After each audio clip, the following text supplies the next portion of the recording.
Assalamualaikum warahmatullahi taala wabarakatuh. Tahukah kenapa kita dijajah sedari dulu oleh bangsa asing, diperparah oleh pengkhianatan bangsa sendiri, baik itu dulu maupun sampai saat ini? Apakah itu salah yang memegang keputusan? Apakah itu salah pemimpin? Tidak. Apakah itu salah kita yang memilih pemimpin? Tentu tidak. Dan itu adalah kesalahan bersama, termasuk kesalahan para mubalik terutama. Kenapa dibilang mubalik juga salah? Karena mubalik cuma bisa dikatakan sebatas bicara, sebatas ceramah, khutbah, lalu dapat uang, baik secara per masjid maupun per YouTube. Para mubalik tidak peduli orang melakukan atau tidaknya apa-apa yang dia ucapkan. Cukup jelas.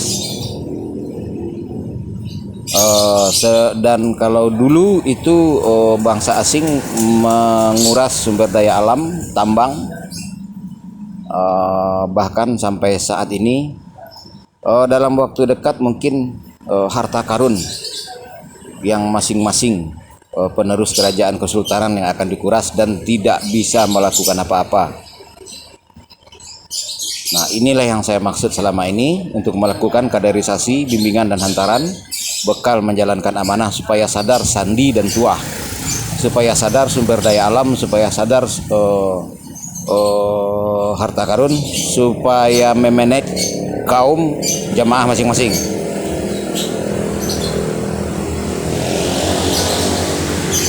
Cukup jelas? Coba pertimbangkan sudah berapa antum keluarkan biaya selama ini untuk ceramah, khutbah, seminar, macam-macam perayaan. Lalu apa hasilnya?